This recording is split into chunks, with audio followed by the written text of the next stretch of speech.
thought you said that if Russia invades, we're not going to have any trouble. You said that 2 times. See? No one prompted you to say it. Very good. For you, I really feel bad saying this, for you next week, special exams. And you saw my email, right? My response. Are you reading my emails, Nick? Yeah. And so what happened? Really, it's an interesting thing. Their long bonds in Ukraine were at 22.75%. 22. Yeah. And so my mistake, when I saw them like that, I didn't bother to look at what's on the axis. I was looking for whoop, whoop, whoop, whoop, to see if they were getting psyched that something's coming. They were horizontal, but they were 22.75%. So I didn't get that. I was looking for whoa, whoa, whoa, like something's coming. And so I dropped the bond market was fine. Langdana dropped the ball on that.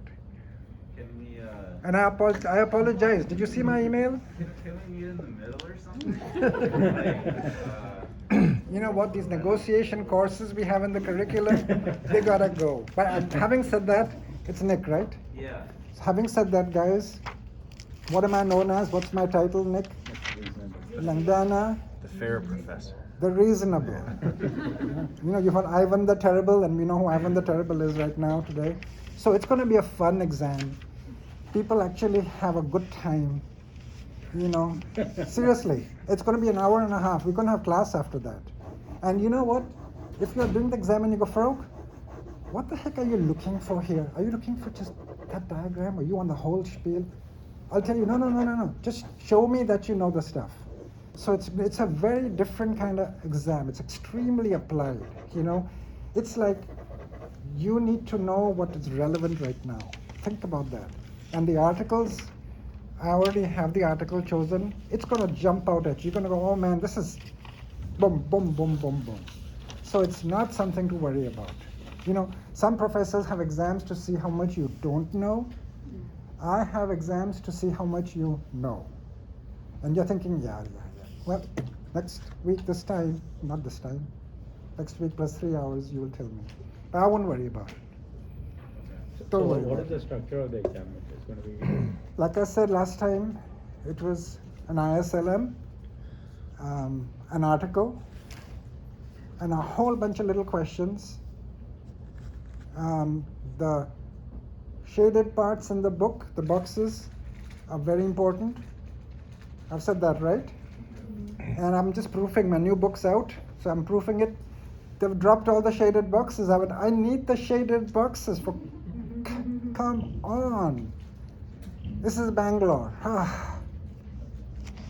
And so, anyway, so shaded boxes are important. And those emails I send you, which I'm hoping some of you are reading. So in there are little nuggets. Little explain things, which I really, because there's only that much I can do in class. So do read those. Those are important.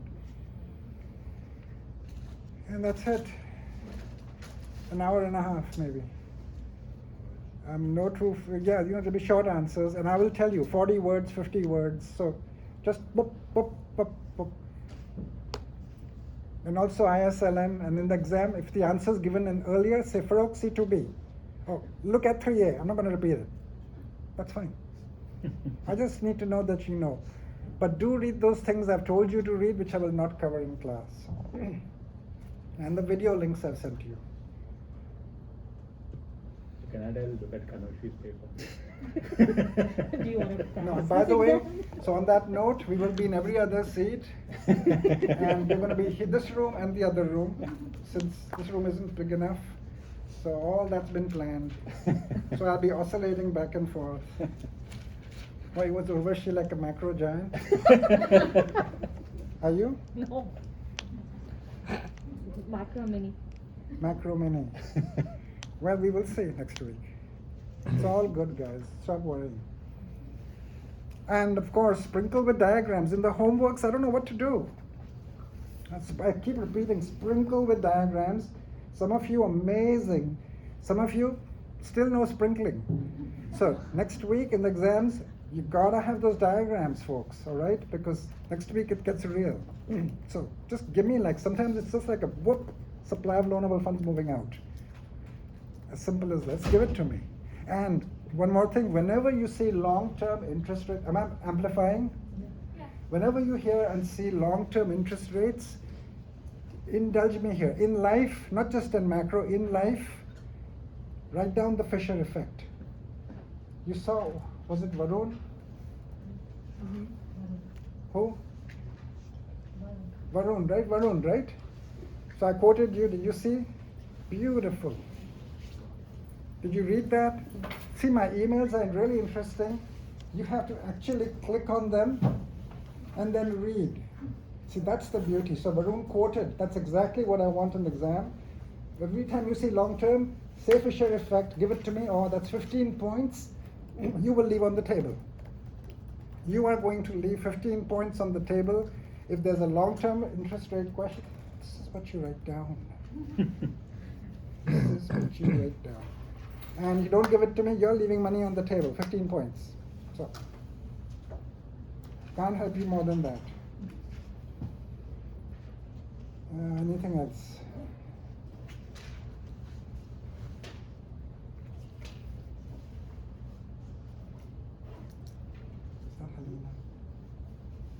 Huh. All right, guys, so yeah. I was wondering, what's your assessment of the current Russian invasion of Ukraine? You know what? So we are sending them, we're going to actually look at the Ukraine. Let's start with the diagram. I'm going to show you sanctions today. I'm going to show you tariffs, showing you what that means. You know, I'm bringing in trade or the absence thereof. So we'll do the economic stuff. But you know, I mean, these WhatsApps are going crazy. And the rest of the world is on one hand saying, oh, the Americans, they want to police everything. And then in the next sentence they go, why aren't Americans doing anything about this? It's like, you can't have it both ways, you know? No-fly zone. Well, no-fly zone means you're gonna shoot down planes and get shot. The javelins we are sending thousands of hundreds of javelins, and that's an amazing thing. You know how that works, right? So, really quickly for you, here is a T-90 tank, and here is a javelin. It's a technological thing. It's kind of evil, but it's technologically amazing. It shows up here in that 2 microseconds. It goes up and falls from the top. So it's a top thing, because all this is armored.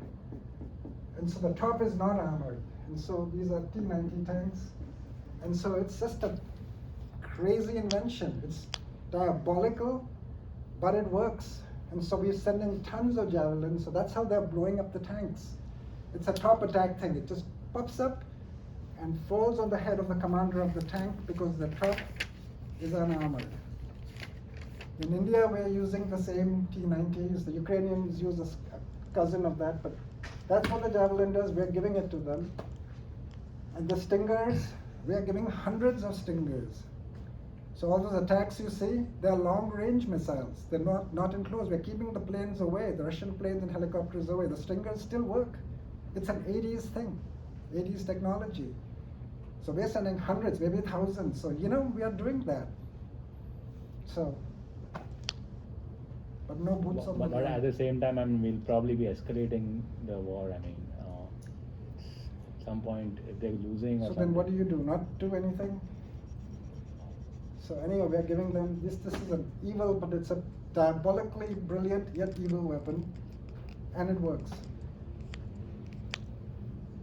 So, all right, let's start. I'm going to go over the homework first.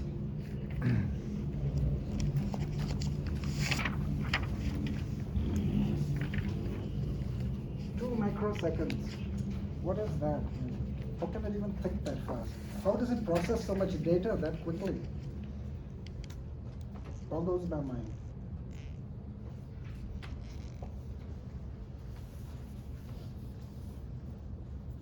All right, so the homework question, and let's quickly go over that one. And if you didn't get it, stop me because you really need to know your ISLM. So here we are.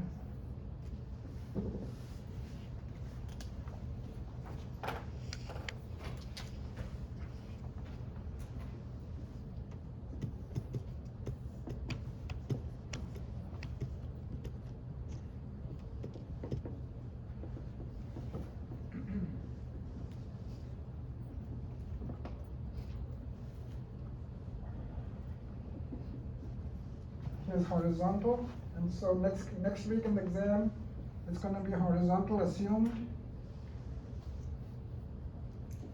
This is P0, this is Y0.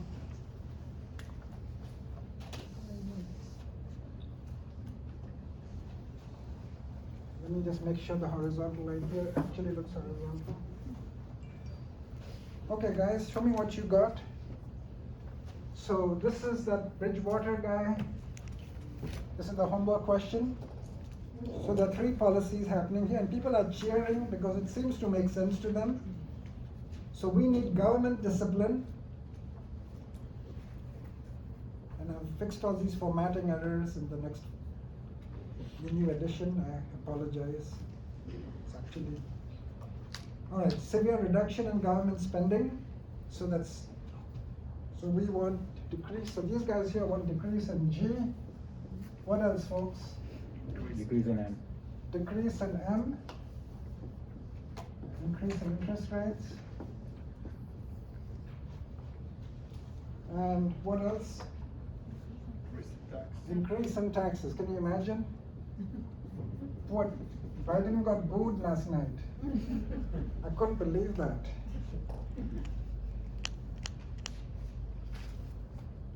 Increase in taxes.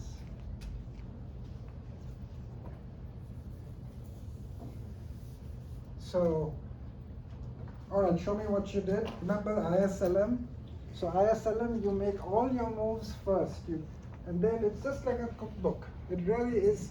Once you get the survival guide down, it's really trivial, and there's a lot of macro happening here. There are a lot of interactions going on here, which you don't. It's all happening automatically. This is C plus I plus G. All right, so show me what you did. Let's do decrease in G first. And people who weren't here, seeing this for the first time, stop me, ask me questions, or if you're confused, ask me questions. So IS is this value like this. These are all points of equilibrium in the goods market. This intercept is C.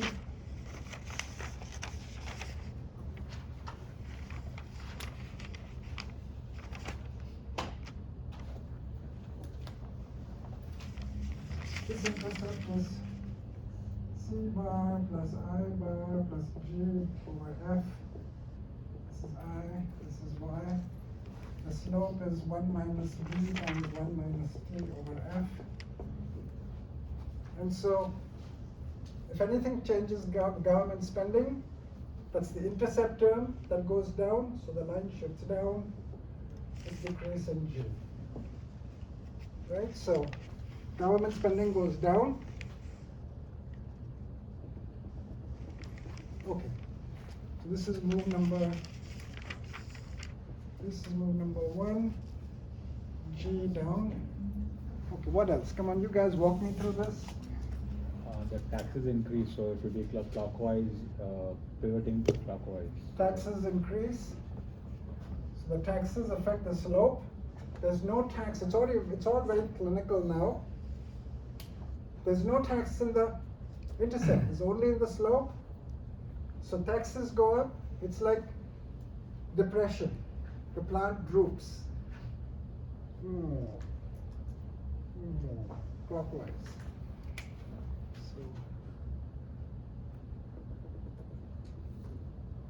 So there, tax increase. This is also move 1.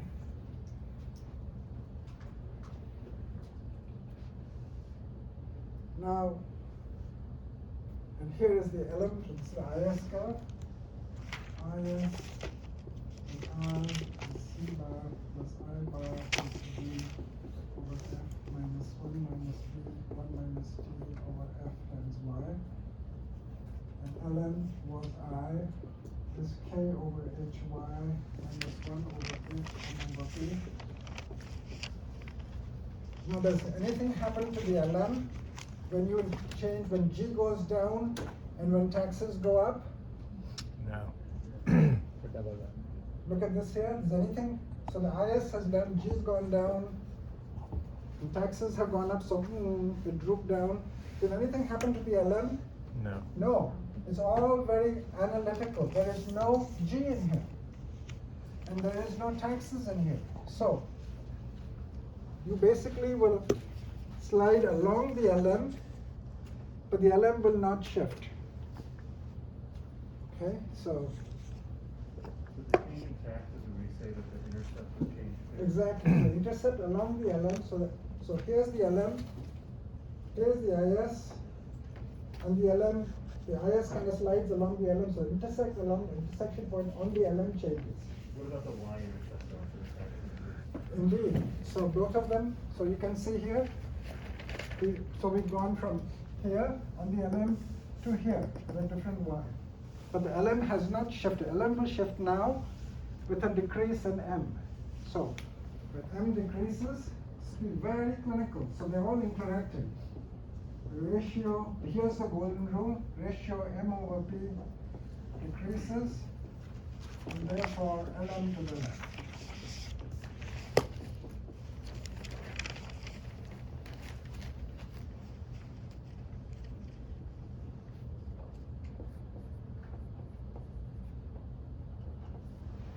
Greg?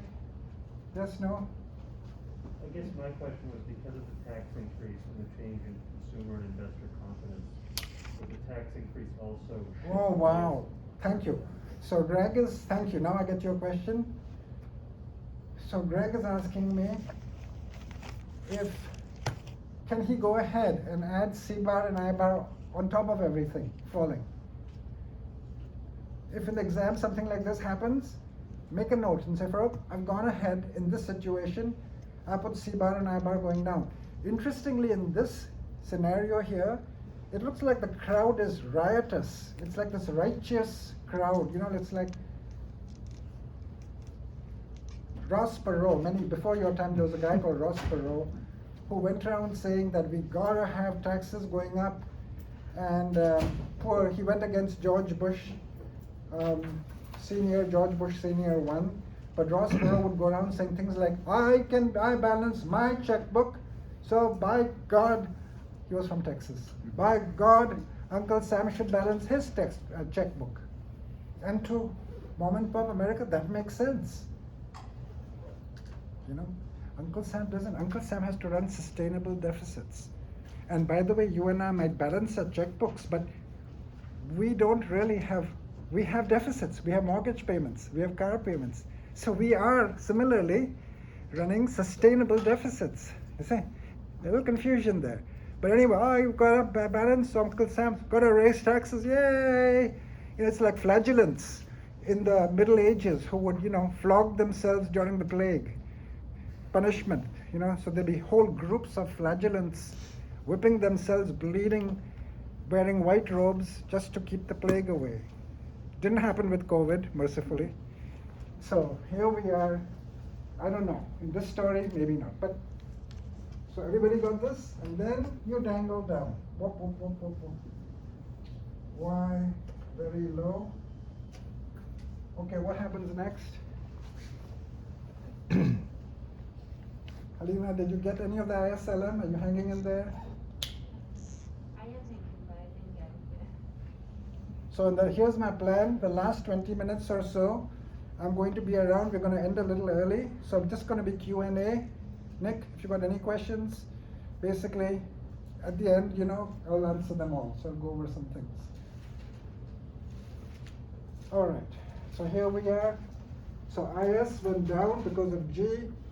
Taxes pivoted, LM to the left, Y very low, Y very low. Y, what's the next step? The demand curve shifts down. And so the demand finally, you just follow the survival guide. The demand curve dangles left. This is step 2, aggregate demand. And then close the model. Come on, next step. The goods market.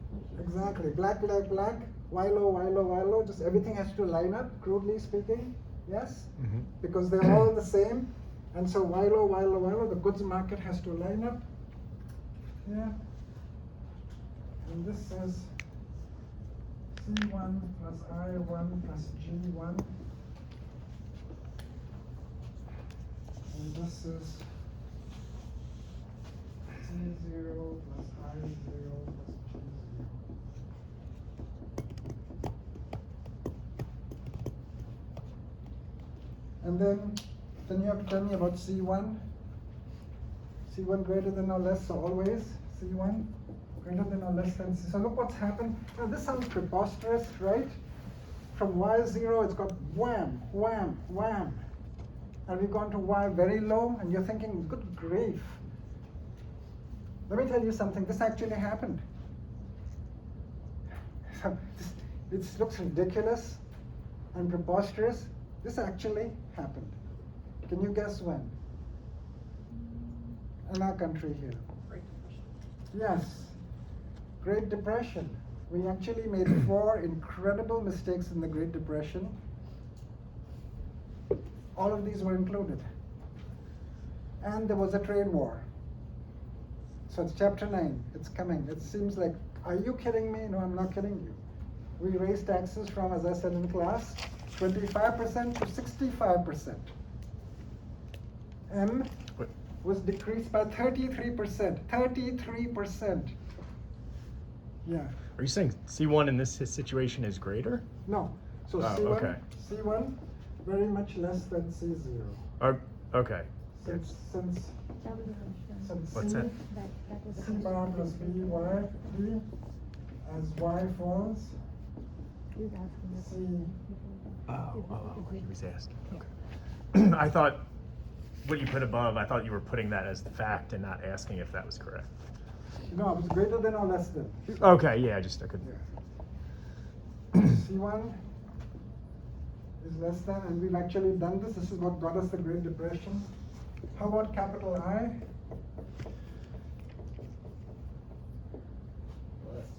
What? Yeah. I1 less than I0, and why is that? Interest rates went up. Interest rates went up.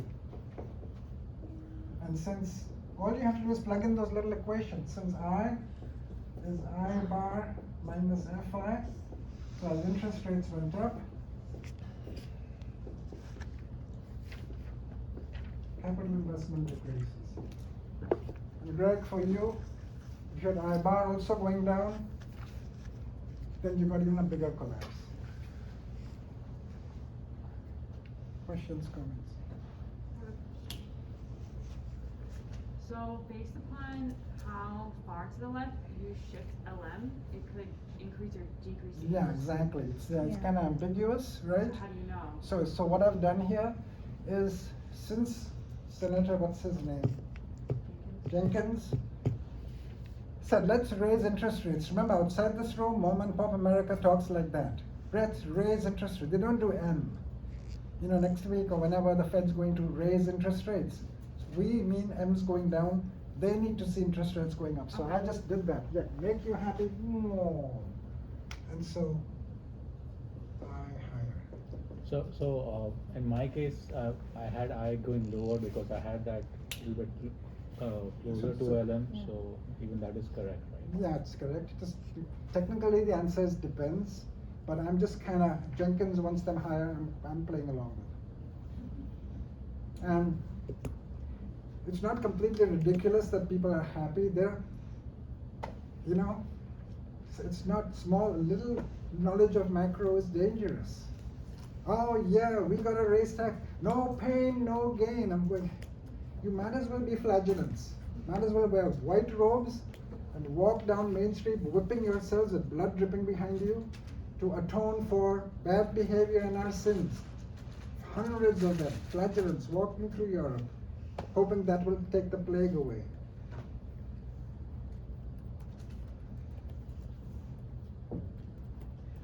Anything else? Yeah. Actually, I was curious about your question. So she was saying if what shifts, depending what? Yeah, so basically, Sarah was saying, first, what happens if LM doesn't shift by that much, if LM just went, right? And so look here, interest rates would be lower, so it's actually ambiguous, you know? Oh, got it. You know, so yeah, so I just went way up there to give you high interest rates, which is what Thank you. Jenkins wants. Yep.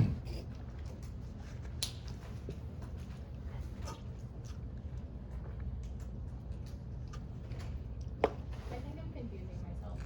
For the goods market, how in the C equation, so C equals C bar plus B capital Y D, right? That Y is different than the Y axis, the X axis. Yes, yes, so C is C bar plus BY, 1 minus T, right? That's the consumption function.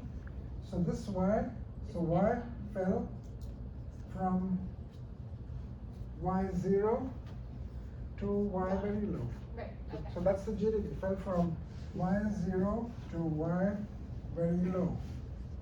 Hence, consumption falls from C0 to C1. So it's just like a quick click. Thank you. So all you do, Jessica, Alina, all you do here is if once you figure out from your survival guide that Y has fallen, you just line up this baby, black, black, black. The goods market has to line up at Y low, has to be Y low, has to be Y low here, because the goods market is this IS equilibrium. And IS and LM, when you combine them, that's this aggregate demand. So they're all the same, just with different axes. And then what's happened to C? All you do is plug it into this expression here. That's a consumption function, and you look at what happened to Y. Y fell, all right, so consumption fell. Capital investments, I is I bar minus Fi, which you look at what happened to interest rates. So interest rates increased from I0 to I1. So as interest rates went up, capital investment fell. So therefore, I's capital investments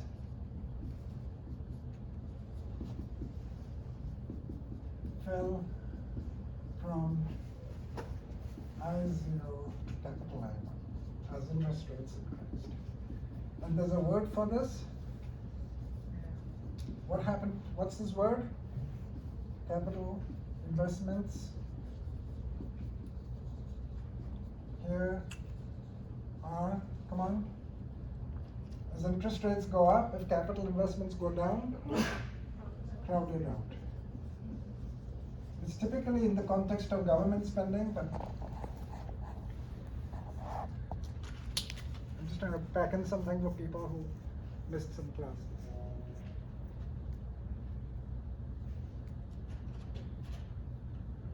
Any other questions, Twinkle? So far, so good?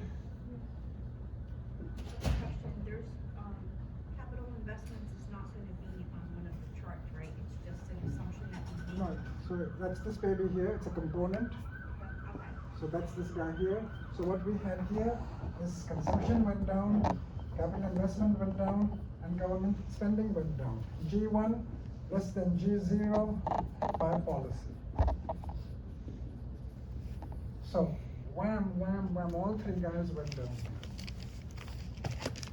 C went down because Y went down.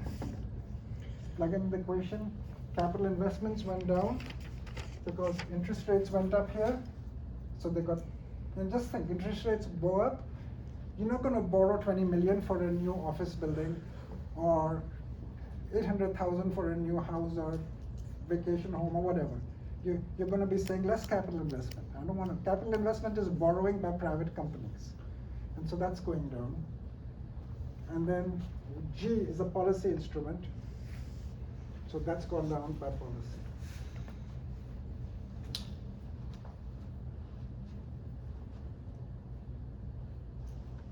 With increase in taxes, will investments increase? Because IBAR falls. Yeah. So that's what Greg was saying. Sure. Put it in there, and it's gonna fall. It's not gonna change anything. What you're saying is, Farouk, it's gonna fall like crazy.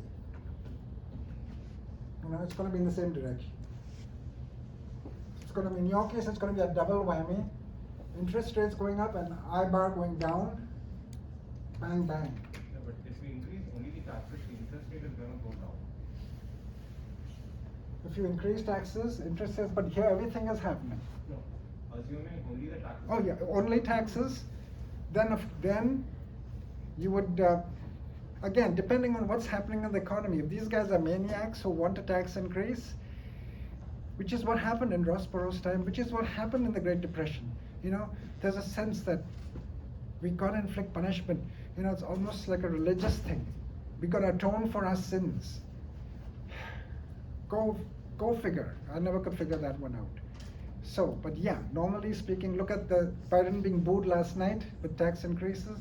He does have a point, I have to tell you.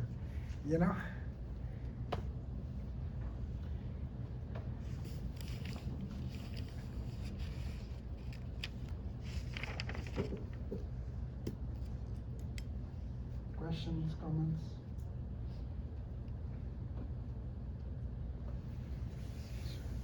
Mia, Leah.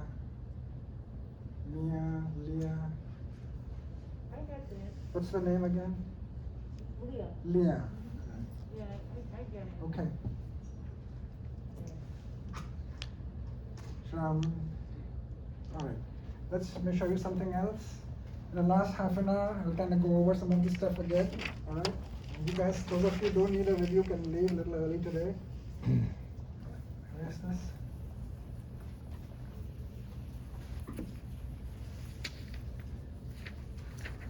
And we're just going to do some mopping up operations here, folks.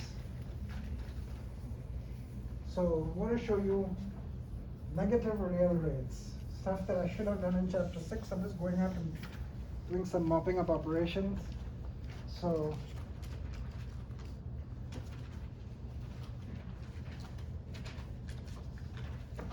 okay, so you had the Fisher effect. I long term is R plus 5E. That's the Fisher effect. R is expected inflation in the future. R is the real interest rate. These are long-term nominal interest rates. And so this was the real gain to the lender and real loss to the borrower.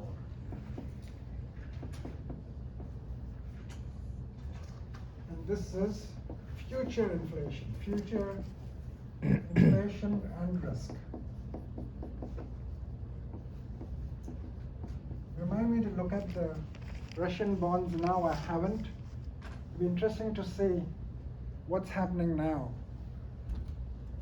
Go home and look at it now, or look at it in the halftime, let me know. And these are long-term nominal interest rates.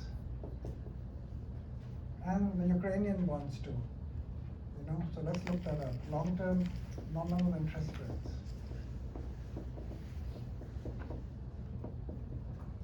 And so in the class, I gave you some example like, I want to get 10%, I want to be physically better off 10% when I lend to Nick for 10 years. If I expect inflation to be 25% over the 5 years, I will lend to Nick at 35%.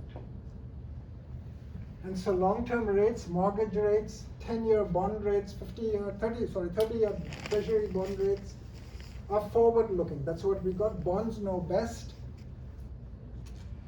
That's what these bond vigilantes believe in.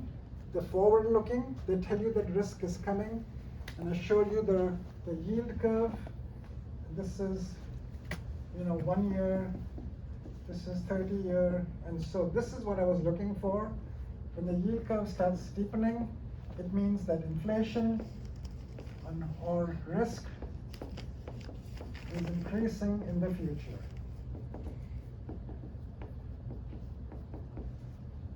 And so I was looking for a steepening.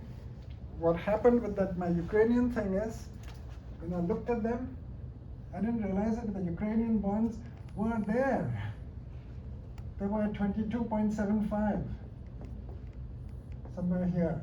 So they were kind of flat, but they were way up there. So that's my mistake. I missed the fact that they were way up there. But So- why were they flat? I mean, should it not be? Because it still- was all factored in. It was like they figured in the risk, factored in, and let's see what, I want to see what's happened last few days I haven't seen. So. So quick question, when we're looking at this long-term bonds, like what is the cutoff? Hang on just a second, let me just get through this. So if we rewrite this, let me just finish this and then you might, rewriting R is equal to RA minus pi. This might answer your question.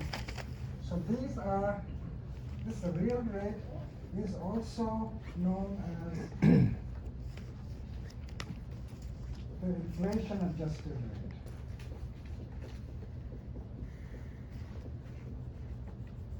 And please note, when capital goes from one country to another, folks, it's not chasing I, it's chasing R. You know, if a country is paying you 30% or 35% or 1200%, when the Soviet Union was breaking apart, it was 1200%. You don't chase the 1200%. So, you know, for example, Soviet breakup. So ILT is R plus pi E. This was, let's say, 1200% is equal to 1 plus 1,991. So here you are. It was just 1%. So don't chase the nominal rate. You have to chase the real rate. You know, so it's always global capital flows are chasing the real rate. So R is I minus pi, so that's the inflation adjusted rate. It's also the real rate. What I'm going to show you now is something I didn't tell you in class. What happens when the real rate is negative? What does that mean? So in other words, if, come up here, if the real rate is less than 0, what is going on? If R is less than 0, so R is equal to ILT minus pi E, and so this is say 2% and 3.8%. So R is less than 0, so minus 1.8%. What does that mean in plain English? Inflation suddenly here has become higher. So when you park your money in your CD, in your savings account, you're getting, to making it simple, you're getting 2%. It's a locked in for 1 year, 5 years, whatever, okay? Now in that period, suddenly, inflation has spiked. Cost push inflation, oil prices have gone up, deficits non-sustainable, risk, war, COVID, whatever you like. And so the real rate has become less than 0. What are the implications of a negative real rate? What does that mean? You have to pay the money to keep. Does this make sense in this situation to park your money in a savings account? No. So what happens here, because your savings account, this is fixed in, say, CD. This is sudden spike in expected inflation. Remember folks, this baby is forward-looking. That's the power of the Fisher effect. It's one of the few things in our world that's looking forward, and that's super efficient because every lender is trying to lend to Anushri, and they're making sure that they're looking at all the ISLMs to say, Anushri, I think I'm going to lend to you at 1.95 for 5 years. If I do 1.93, I'll lose my shirt. If I do 1.98, Jessica will get the loan from you. So exactly. So use all the information. It's a very efficient market. And so, what does this mean now? What's the behavioral implication? Come on, Dave. What's the behavioral implication, Chris, of a negative real rate? Nick, what would you do? Will you park your money in savings? No, would there be a run on the banks because Yeah. you're not getting any money? Yeah. even while like borrowing basically. And a lot of expenditure like people will spend based like by borrowing. So, thank you. So, if you park your money in a savings account, it's almost like termites have gone into your money and they've eaten it up. You're losing money when you park it in savings. So, what do? You Put it in spend the daily. put it in the Park market. Park it in a riskier asset. You do carry trades. Borrow it at 1.5, whatever you can. Send it to Indonesia, Malaysia, park it over. Send carry trades or go in the stock market. Go in cryptocurrency. So in other words, negative real rates usually, not always, I'm tempted to say always, but often, mostly, are the beginnings of bubbles. When bubbles in asset prices begin, if you were to look very closely at the inception of these bubbles, there is a negative real rate. Because it's fostering consumption, like you said. Like, let your money work for you. You're parking it in savings, you're losing money. And so it pushes you out there. Everybody's in crypto, I'm going into crypto. Everybody's buying a house. God only made that much land. Fine, I'm gonna buy a house. And so here you are. So please make a note. Typically, and in my book I talk about this, but not as much as I should have. So it's in chapter 6. Make a note, read it. The newer version, I'd spend more time on it. So typically, negative real rates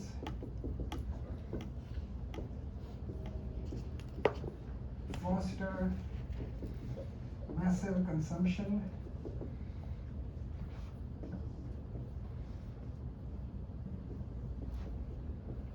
and decrease in savings, in interest-bearing savings accounts.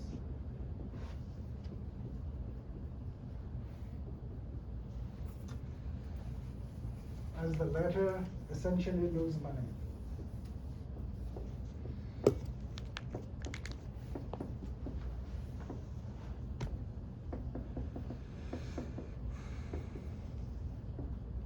And so typically negative real rates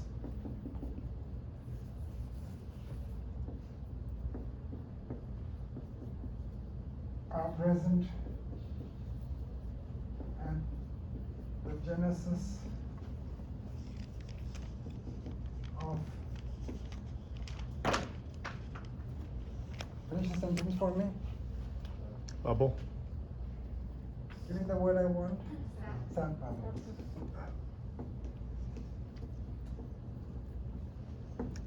Yeah, okay, Mitchell. Now, what question did you have? So, pertaining to this, I mean, if there is negative real interest rates and if the consumption increases, then would the demand curve shift to the right again, and would the interest rate resulting So, who in... knows? It's a whole ISLM story, Mitchell. What else is happening in the planet? Okay. And my second question is... And just on that note, we have negative real rates now. Inflation has spiked up quite a bit. All of you in finance know it. And so those of us who are locked in are in 2 years, 3 years in some savings account are losing our shirts. So inflation is ratcheting up more now, especially with Putin's misadventure, right? And so that's happening now. And those of you in the mortgage market, I don't know, I haven't looked, last few days have been crazy, but I'm guessing long-term mortgage, 30-year fixed mortgage rates are climbing. Is anybody in the market now here? Oh, Dana, you are? Yeah. What's happening? Can you tell us? Yeah, I think that since the beginning of this month, like the mortgage rates increased, and they are still keeping them low, but they are starting to increase. And actually, I wanted to ask you because I think that we are exactly in this phase. But, Yes. but what do you decide to do? Because if you keep your money, you do lose inflation, right? Because inflation is going to happen. But I agree that we are in the middle of like bubbles. I know. It's such a tough one. And No good answer. what's that? There's no good answer. It's such a tough one. And now, see, you are obviously younger. So even if you went to S&P 500, let's say, you ride it out. It's a scary thing. I've been through it. I've been through a bubble when I was younger, a housing bubble, and it's horrible in housing because you are paying X dollars a month, and now your house is much less than X, and you're under. It's called being underwater, and it's a depressing thing. I just come out of grad school, you know, and so I went through that. It's a horrible thing. Then you refinance your mortgage. So, you know, in America we can refinance. So even if you locked into your mortgage now, Dana, what are you getting for 30 years? If you don't mind my asking you, what is it now? For 30 years, I think you can get around 3%. Wow, you know what? That's not bad at No, all. it's not bad, but it was lower. I know.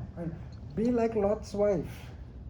Don't look back. You'll turn into a pillar of salt. Never look back in macro. You know, people go, when should I sell? So if you manage to buy, you know, at the bottom, that when the price is lowest, that's a fluke. Don't believe any advisor who will tell you, oh, I could predict when the market bottom and you bought it at the lowest. It's a fluke. As long as you're in the region, 3 is great. I wasn't here, but in the 70s, in this country, before my time, if you had a 15% mortgage in stagflation, and we will do stagflation in chapter 10, stagflation inflation here was 20%, 25% here. So if you had a 15% mortgage fixed, You're right. you would be the It's tempting to refinance and take money out, right? I mean, because the equity, people have more equity. But Yeah. because prices went Yeah. up, so it's tempting to do that, and the interest rates are low, but it feels like we are like on the way. well, if you're getting 3%, it's not bad historically. It's not You know, bad. I mean, it's bad compared to the last 10 years, but like in the 70s, if you got a 15% 30-year mortgage here, so I've been told, you would be the star of the party. The people would stop talking at parties. Somebody would, everyone listen up. Hey, tell them what you're getting. 15%. Everyone go, whoa, 15? Who do you know? Which mortgage company? There was no Rocket Mortgage and all that nonsense then, obviously. You were the star of the people were telling me, Farooq, in the 70s, if you walked in with your glass and said, I got 15%, you'd be mobbed. Yeah. And so, but in our country, you know what? You got a 30-year mortgage, say 3.5%. God willing, the rates go down. You refinance here. You know, in Canada, across the border, you cannot. You are locked. You cannot until you sell the place, walk away. You are stuck with that baby. So, yeah. Do we have Canadians here? So. My question is different. It's not refinancing. It's like doing another investment in this situation. You have money. What do you do with it? You put it in the savings account, or you do something else with it? So yeah, what I was saying earlier is you're younger, S&P 500, you ride it. If it goes down, it's going to come up eventually. Stocks typically outperform. I'm older. Langdana is preserving principal. I have some gold. I don't do ETFs. And I know a few gold coins. By the way, a reporter called me up some time ago and said, well, Professor, we heard that you increased your gold holdings. I said, let me just stop you right there. You know, before this news gets out, Langdana has gone from 15 to 17 gold coins. And by the way, when you buy them, here's the freaky thing. So when I first bought my gold coin, I was like, okay, sweetheart, I told my wife, I'm going in, there's going to be a FedEx delivery. He's going to make you sign, he's going to ask for your ID. Nothing. Weeks go by, like, what the? Did we buy it from the red? You did buy it from the treasury or the mint or whatever. I said, yeah, nothing. Then she's going through the mail, all this junk mail, and she opens this cheesy looking envelope. The gold coin falls out. I'm not kidding you. It's like in a little tiny little wrapped in a paper, you know. I'm like, this is it? So if you're buying it, please check your junk mail. It looks really weird. No FedEx guy shows up. This is US Mint or Treasury or whomever we bought it from. So that's another thing. But then liquidity is an issue, but they're actually quite liquid. You're young, ride it out, S&P 500, or buy your place. Right through the bubble, at least it's yours. Do you like humans? If you don't like humans, go west. There's more land. You can buy the same house. If you like humans a lot, then hang around here. You like humans? Yeah, I think so. I think. Tenants are hard, but. What? Tenants are hard, but I like them. Okay, so I'm out. I like humans, but I'm out west. I also like animals. So, and you can get more for your anyway. But the schools are a little weird. Have I given you enough information now, Dana? Please let me go. I'm hanging here. Real rates, when did they start to be negative about? The real rates get negative when inflation starts rising quickly. So we have like a cost push thing going on now with the oil shock. Bam, bam. So aggregate supply, so prices get pushed up, PY, and so the Ukraine crisis, and so inflation. And so we saw in class there are 4 or 5 reasons inflation is going up in America. Cost push, demand pull. Remember we've done this? G's, M has been going up after COVID. C bar and I bar went up, and now Biden's stimulus plan is coming, so G is going to go up, and we have a deficit overhang for all the monetization of the toothpaste money, right? So there's a perfect storm pushing inflation up, and the tariffs. I'm going to show you tariffs today, which also cause inflation, and Biden is getting rid of some of them. Oh, can I ask a couple of questions? Yeah. So during COVID, certain European countries actually had negative interest rates. Yeah, so that is a little different.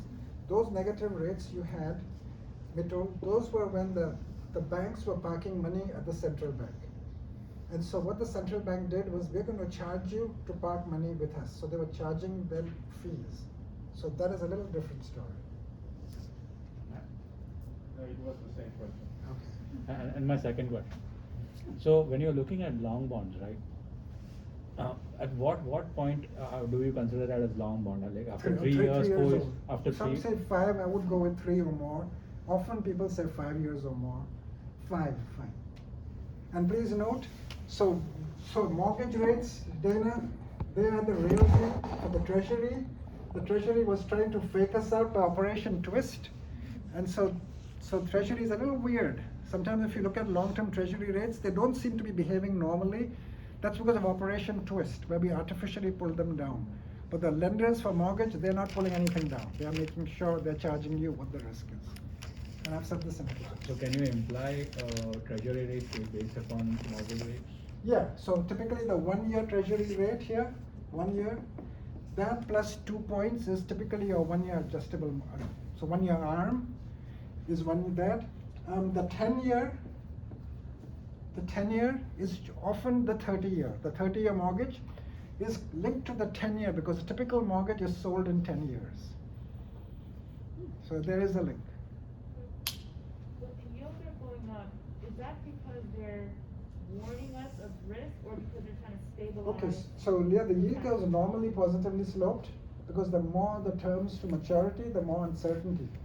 What guys like me look for is whoop, whoop, whoop, whoop, whoop. That means suddenly whap, whap, whap, all the red lights are going off. Like Something is it's a coming. warning. And so I did not see that with my Ukrainian bonds thing because I didn't realize that they were already up there. So it's a warning, it's not like they're trying to stabilize. It's telling you something is coming. It's just a It's the lender, so I'm now lending to Nick, and Nick, you know what? I was gonna lend you $10,000 for 3.2%. That was last month. Nick, it's become 8% now. No. How is the future inflation and risk variable determined? Oh, purely endogenously. They're all let's say all of us here are lending to Nick. We are all lenders, Bank A, Bank B, Bank C, Bank D. We are all looking into the future, looking at situation in Ukraine, looking at what those. Do we have any Saudis in the class? The sneakiest people on the planet, the Saudis, the biggest crooks in the world. You know, they haven't increased output. Hello. Anyway, what everyone's doing, What by all inflation's coming? So we're processing all this information. It's an efficient market. You heard of efficient markets in finance? This is probably the most efficient market, is the treasury yield curve, because the instrument itself is a safe haven instrument. It's the risk-free rate from your finance cap and models. That's this baby here. So that risk-free rate that did nothing in your finance class, that just sat there on the vertical axis, remember that one? That's all our action here, endogenously. Okay. So that's something on negative real rates. Very important. In finance interviews, the bond market is a very big attraction. I've said this before in class. Interviewers love to ask questions about this thing here.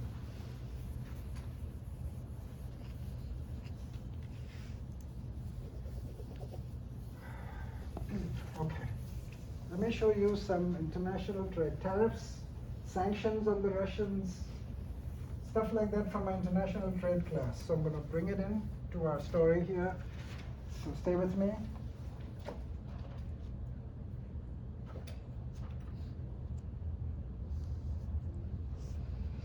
Wow. It's a good class today. All right. So here we are. So tariffs. Tariffs, quotas, sanctions.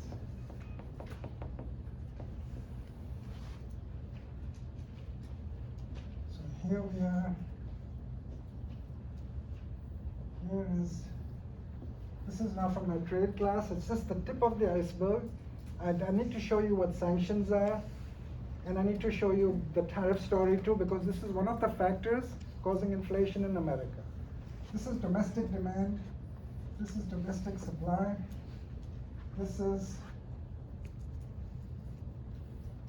aluminum, steel, tires, solar panels,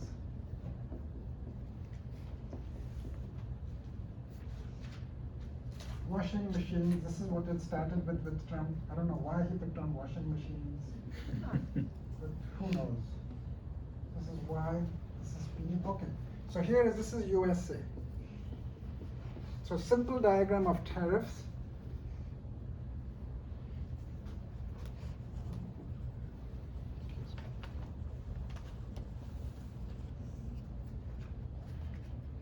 And let's say P0 is the price. P0 is the price at home for steel, which we make here, or washing machines or tires. Let's say that China can make steel, tires, solar panels, the rest of the world cheaper. This is P world. Let's say this is 35. Just putting in some number here. And what we make, solar panels, tires, steel at 60. This is the world price. P world. So the rest of the world can make this product or these products cheaper than we can. So this is 0 here. You folks told me since some of you done microeconomics, this is, what's from 0, let's call this Y0, this is Y1. What is 0 to, so look at this, stay with me now folks. So 0 to Y0, please look at me for a second. So this is domestic supply of solar panels. So 0 to Y0, this country, America, can make solar panels cheaper than the rest of the world. So from here to here is domestic supply. We can make this cheaper, so 0 to Y0 is domestic supply. What is 0 to Y1? So where this price meets the demand curve, what is that? From 0 to Y1, where it hits the demand curve is domestic demand. And so Y0 to Y1 is what? So from here to here is domestic supply. Please look at me. Here to here is domestic supply. Here to here is domestic demand. So what's this gap? Where is this coming from? Foreign supply? Yes, and foreign supply is what? What do we call that? Imports. Imports, thank you. So imports. And let's say it's 200 million. So this is aluminum, steel, solar panels coming into America, and Trump began it, and then Biden continued it until recently now when he's walking away from it. So basically Biden said, I'm going to hammer the Chinese. I'm going to make all these people who are in steel and tires and solar panels happy. I'm going to check a box. You know, he had many boxes. Build a wall. Mexicans are evil. Be tough on China. Boris is my buddy. So here we go. Vladimir is my buddy. So here we are. He put a tariff on China and off, let's say 45, it was 45%. So here is what a tariff looks like. Here we have PW plus tariff. And so look at this, PW plus tariff. And so now it's 50. So this is what a tariff does.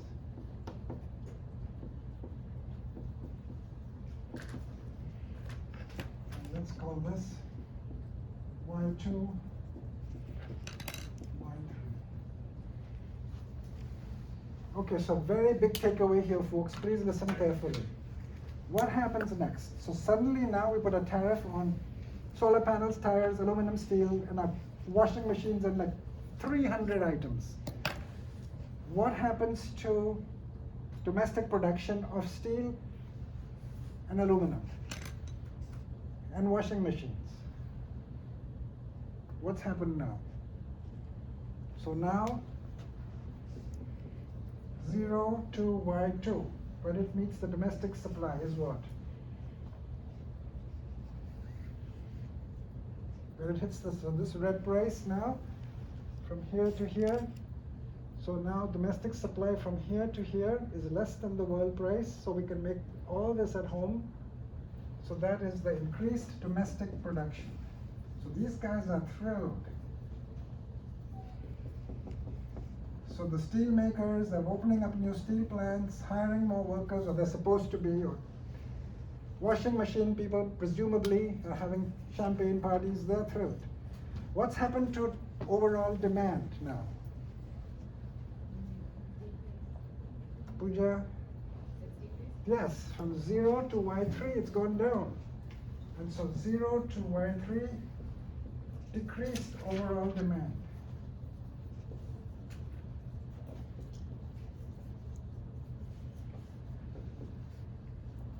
And Y2 to Y3, what is that now? New imports? Smaller imports, lower imports. And so this tariff means fewer Chinese products are coming into our country. Imports have gone down. Consumers have gone, look at this folks, decreased demand. So what you have is steel has gone up, aluminum has gone up, but there is a multiplier effect here. Cars have gone up, furniture has gone up in prices. Prices off. Houses. Anything that uses steel is going up. You see, it's kind of rippling through the economy. It doesn't just end with, reinforced steel bars coming in. It's going into soda cans. It's going throughout the economy. And here's a big takeaway. you hear congresspersons saying, well, you know what? Sure, imported steel from China is going to cost more. We're going to hammer the Chinese or whoever the culprit du jour is. Right now, it's the Russians. This is part of the sanctions. A tariff, by the way, is also a sanction, all right? And so, but you know what? So don't buy Chinese steel. Buy good old US steel. This is the whole point. Don't buy a dishwashing machine. Don't buy Chinese solar panel. Get one from Texas. Here's a huge takeaway, folks, and there's no ambiguity here. When this happens, all steel becomes expensive. All washing machines, American and imported, they all go up. There's a tax on SUVs. If you drive a Japanese SUV, you're paying a 25% tariff still. And so it's kind of hidden. When you buy it, it doesn't say tariff. It's hidden in there. But all of these products go up. Why? Because the moment Chinese steel goes up, what will happen to the futures for American steel? They'll all start going up. There'll be substitution. You see, so there's immediate substitution into the other good. And so if Chinese steel goes up, whoop, whoop, whoop, whoop, American steel goes up. If Chinese solar panels go up, everybody goes to American solar panels. The demand curve, whoop, whoop, whoop, whoop, whoop, whoop, whoop, whoop. Chinese aluminum goes up, everybody, and not just eventually, hang on just a second, the futures in American aluminum, whoop, whoop, whoop, whoop, will go up right away. And so this is incontrovertible. All prices go up with tariffs. All. These guys benefit, but the country consumption goes down, prices go up. And what happens also?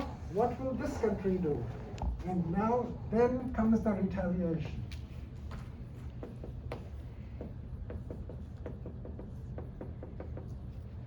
The trade war. And we will see this when we do the Great Depression. There's a big trade war called Smoot-Hawley. So what does China do to America now? Here is domestic demand, domestic supply. This is China. And this is wheat, pork,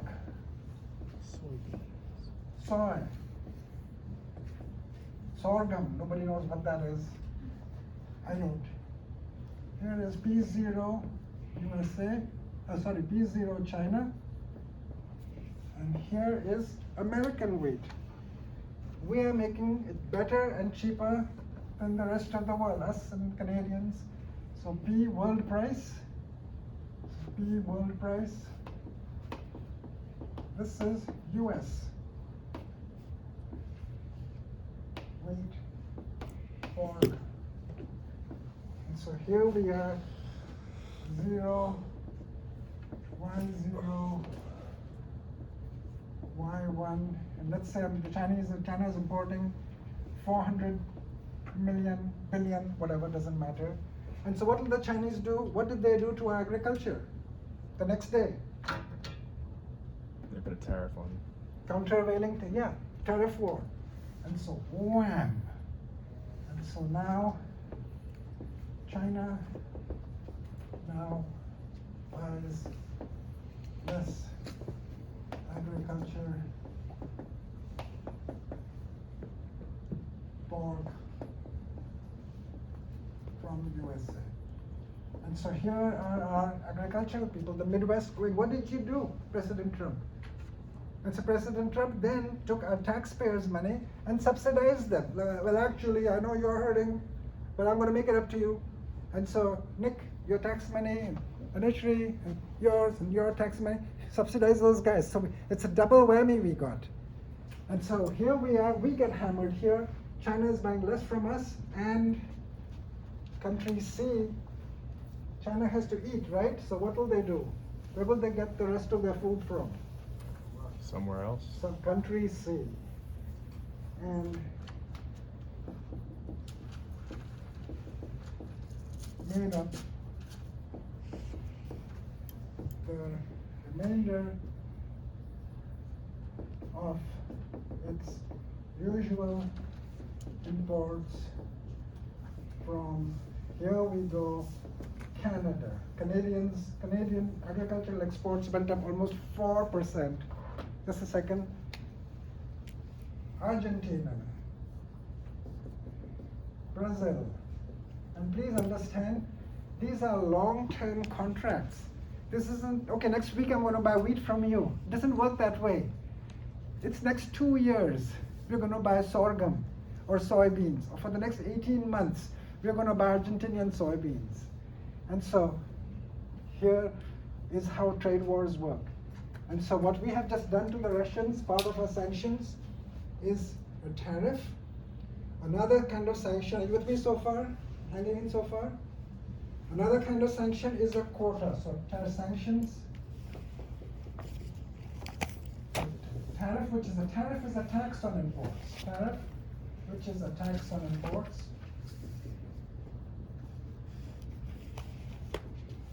Which Uncle Sam gets, with the revenue going to the government. So here the government collects the revenue.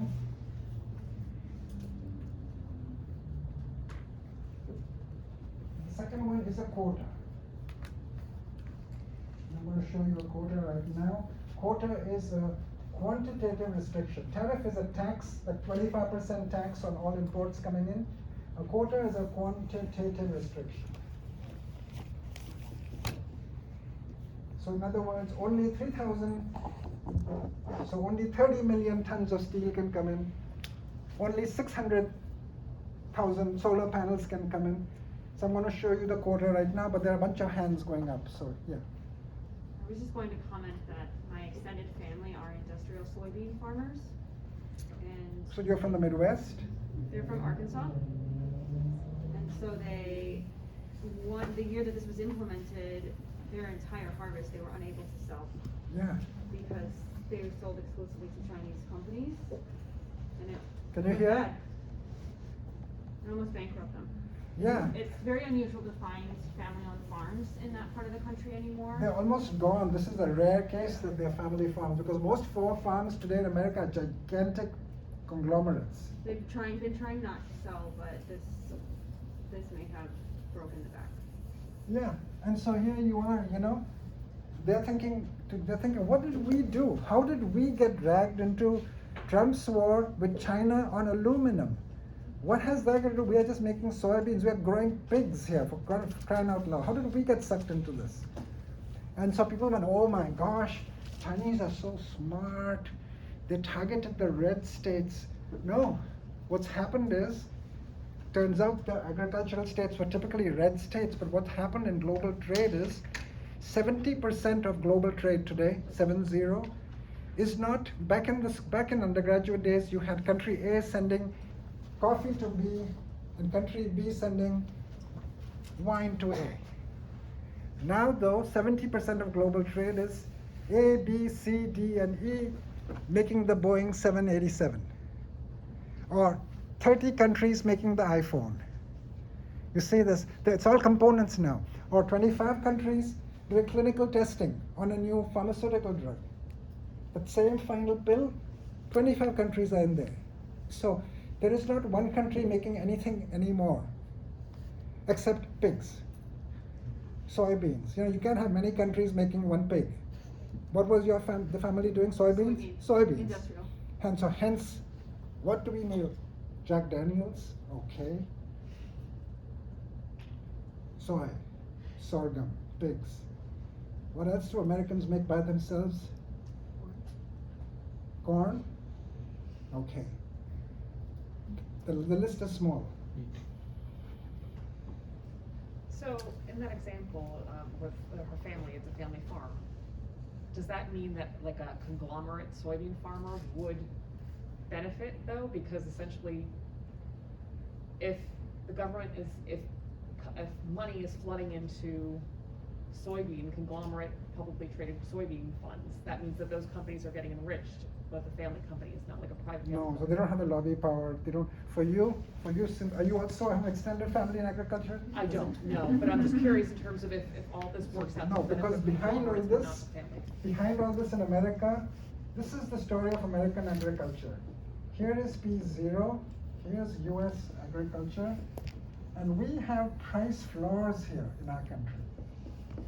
So many years ago, we found that this market price was actually too low, so we artificially subsidized our farmers from taxpayers' money, essentially.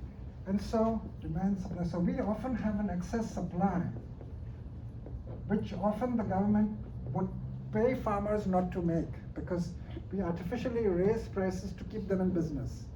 So milk shouldn't be $5 a gallon, it should be like $1.75. Sugar shouldn't be what it is, it should be much less. Go across the border in Canada, you see the prices there, they don't have the subsidies. So it's already distorted. So that's another complication. These are price floors. All right, so a quota is another form of sanction. So here we are, this is domestic demand, domestic supply. This is the world price. And let's say imports. So basically, we are importing, so this is Russia. And here we are, Russia is importing, this is P0, so Russia is importing telecommunication equipment, medical equipment, mostly from Germany. Russia is one of Russia's biggest, Russia's biggest customers selling them stuff is China, and then Germany. We are like number 4 or 5, we're distant 4. So the big guys are Russia, China and Germany. So these are imports. And so let's say this is 30 million. Automobile equipment, avionics, high-end chemicals. And so one sanction could be to limit to only 5 million, or to embargo sale to the Russians. So can you show me what an embargo looks like? Embargo means nothing. Germany says, you know, China is not playing along. Germany says nothing. We're not going to send you any of the stuff. So show me what that would look like for Russia. This is price 1. And this is say 400. And this is 120. And so there is complete embargo. What happens in this diagram? Just race to the equilibrium point of 400. So complete embargo. And so with embargo, no imports. Price shoots to P0. Russia convulses. And hopefully they'll get rid of Putin. If there's an embargo, if there's a quota, this could be what a quota looks like. Quota of say 5 million. So this is what a quota looks like. They only allowed 5 million units. And look at that. That will push up prices too. And so quota is like this restriction. An embargo goes whoop, all the way. Nothing's coming in. 0. And overnight, poof, price goes to P0.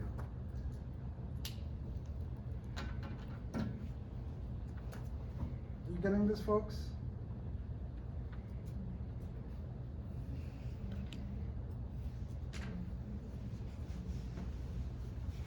Questions, comments? Yeah, sorry, what can I read for you? What a quota looks like? This is 5 million, or this is an embargo. So we're embargoing sale to Russia of avionics, automobile components. So embargo means nothing. This is 30 million. This is 5 million. Less, nothing. That's the embargo. Yes, no? You getting this? So that's the point if we stop giving them everything, and then. If the Germans stopped and the Chinese. Like we all stop. Yeah, see the thing is, today I'm going to do game theory for you, because this is a very complex day. So game theory, have you done game theory in microeconomics? Yeah. okay, so I'm going to do it my way, which is game theory basically means it doesn't make sense that I plan this and I plan that. What are the rest of the players doing? You know, it's not that I designed this bottle of water at this price and this volume. What's my competition doing? So game theory factors that in. So basically, if the Chinese don't play along, well, the Germans will. We are number 4. China is number 1 in selling stuff to Russia. Germany is number 2. So what's your question? So I was just clarifying that the quota is limiting it, and embargo is nothing. Embargo is saying that's you're done, man. There's nothing. It's a ban. Okay. And an embargo assumes everyone plays along. Exactly. And everyone's not going to play along. But still, Germany is not going to be sending stuff. So what is Russia's thinking? Like how You're are they asking planning me to- what is Russia thinking? Helena's got some great, good answers for you there. I mean, what I'm saying is like the economy is all messed up right So, now. So how in will the they- last 5 minutes before the break, that was one of the articles we looked at. So let's look at the hot. Can I erase this, folks? You getting this? Normally I don't do this in class, but I was thinking, I promised you a real world course when I met you. You're getting it. Sanctions mean tariffs, which is a tax on imports, quotas, which is a finite limitation, and embargoes, which is a ban. And it's tough to enforce. Let's see. Before we have a no-fly zone, I think there will be a no-fly zone, but before that happens, all this. But what's the underlying word? It's Russia something. I can't see it. Convulse. Oh, sorry. Thank you. Okay, let's quick to the capital outflow. Thank you, by the way, for 3 of you who sent me that great Russian article.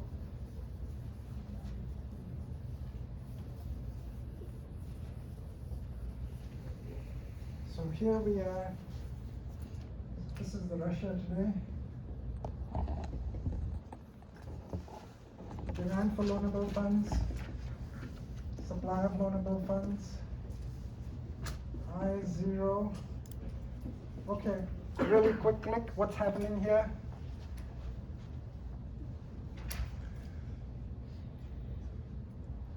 Come on. Who is speaking? I can't see lips moving. Supply. Money is going out, supply is moving up.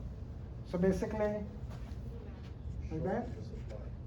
Like that? No. This one like that? To the left. Are you really sure? Yeah. Okay. And so here we are, massive hot capital, massive exodus of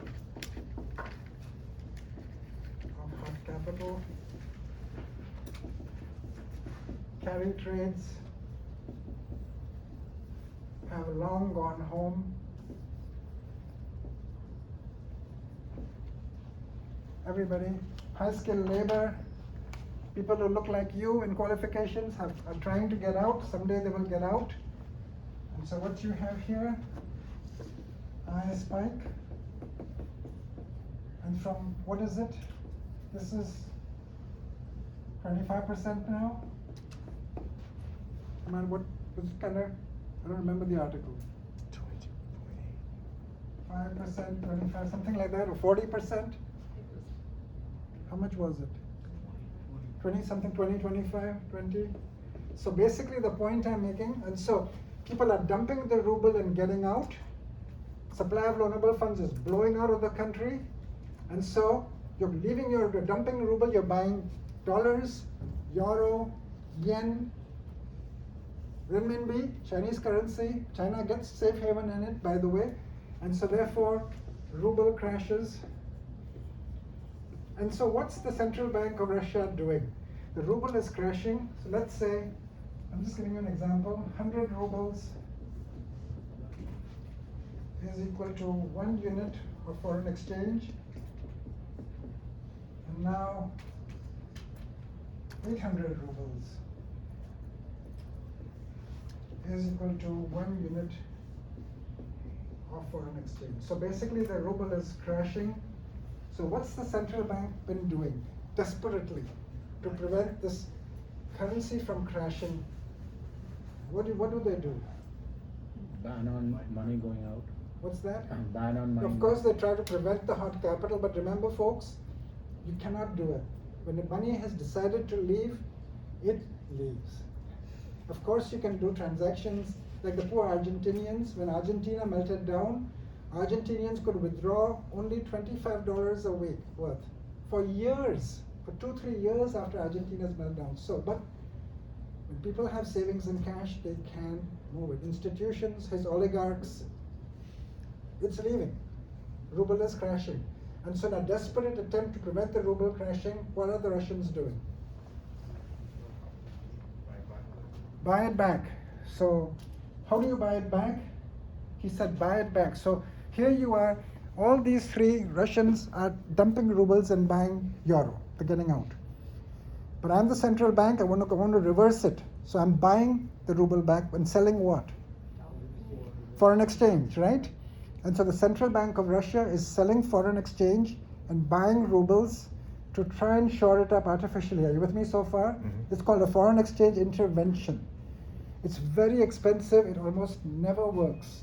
Central banks end up bleeding the foreign exchange to try and shore up the ruble, but remember, endogenously, the ruble is crashing. You cannot fight endogeneity. If the market has said this currency is dead, and this nation is about to default, and this dictator has to be hung upside down, right? You can't fight it. Markets typically win. Markets are too big and too powerful. Endogeneity is very powerful. So the central bank is bleeding currency, foreign exchange, to buy its own ruble back to reverse it. So what we have done, another form of sanction. The foreign exchange they own overseas, what did we do? Won't sell. What? Won't sell. We blocked it. They can't touch it. We frozen it. So they can't even play this game. We are sitting on their foreign exchange. We block their transactions. We block the foreign exchange. So they're really out of hard currency. And they've stopped trading. The stock market has been blocked, which is a really bad sign. We did that in the Great Depression. And during that time, for like a week, we stopped the stock market. And during that time, 40% of our banks, when we opened, 40% of our banks never came back to life. They died during this gap. So while he's stopping it, institutions are dying out there, so it's a textbook case of one mistake on top of another. So we also blocked the foreign exchange. So the point I'm making before the break, when you hear that the Russians raised interest rates, like in that article that they sent, please understand that they raised rates, but those rates actually were rising by themselves. You see, that's an endogenous thing. So when they then say, all right, we raised rates to prevent money from leaving, guys, you're stuck with those rates because money left. And those rates are going to 25-30% as more will leave. They'll all leave if you give it a chance. So it's like, well, we pushed rates up to keep it attractive. Attractive? Are you kidding me? I need to see who will look at the computer and go, Russian sovereign debt being 32%. Let me call Schwab. Are you kidding me? No, this is endogenous. It's a consequence of money leaving the country. So it's a deep click point. Is there anything they could do? Who's they? Russia. Is there anything that would actually help this? Help them? Yeah. Yeah. There's one guy they need to hang upside down. As the Chinese would say, mayo. There's nothing you can do. Cryptocurrency? Can they trade in cryptocurrency? Sure. Go for it. As soon as it's happening, you can see the demand for crypto is it's shaky. It's going down. The Bitcoin went up. Go for it. Go for it. Yeah. In your opinion, is it enough to stop this? Do you think that Putin will respond? Oh my gosh, who knows? That's something I wouldn't know. He's not well. Look, he's got Parkinson's. right?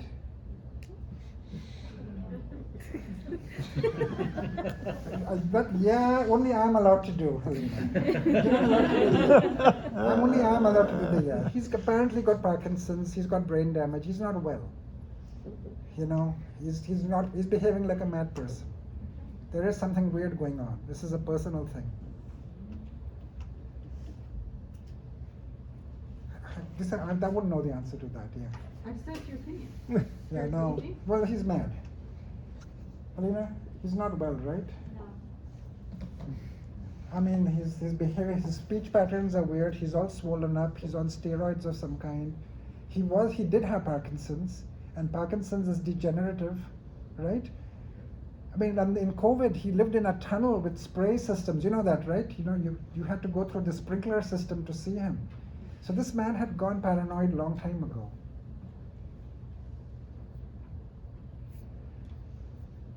Yeah. I know all the countries kind of stopped doing business with Russia and cut off the SWIFT system for banks to do trades, but He's talking about SWIFT systems, how countries have cut down transactions. Then we have a break, please. Yeah. there is I know they're working on an alternative system to SWIFT. Yeah. China and Russia. Right. It's called connect or synchronize or something. I guess my question is, could China really help Russia, basically buying Could- rubles from them and vouch for their debt? You know what? That system, I forget what it's called. Communicate or something cheesy like that. Yeah. Has 28 people. Has 28 entities in it, and it's been around for like 10, 15 years. It's basically really not there. Short answer, no, I'm not worried about it. You know, Is it possible for the Russian central bank to abandon the ruble and take Bitcoin as its national currency? Would it be possible? you know, I don't know enough about Bitcoin, Okay. but you know, It just feels like nobody can manipulate that at that point if it's, you know. well, the thing is though, the Bitcoin will then be infected with all this worthless money. So all the people holding Bitcoin now are holding worthless Got it. pieces of paper. Got it. So that might be the end of Bitcoin. Got it. You know, Got it. I'm not in it. Got it. You know, remember the only thing that separates the dollar from the treasury from cyber currency is basically the safe havenness and the strength of the institutions that back the dollar. Yeah. Whatever backs Bitcoin is the constant ledgering system and the anonymity. Yeah. You don't want to know anything, don't want anyone to know who you are, you go to cyber currency. That's the strength of it. Now, will that withstand the test of a real shock? People are still waiting. Maybe I'm wrong, maybe it'll be a supplement, I really don't think so, but then who knows. Let's take 15 minutes and power back up. Thank you for the overtime.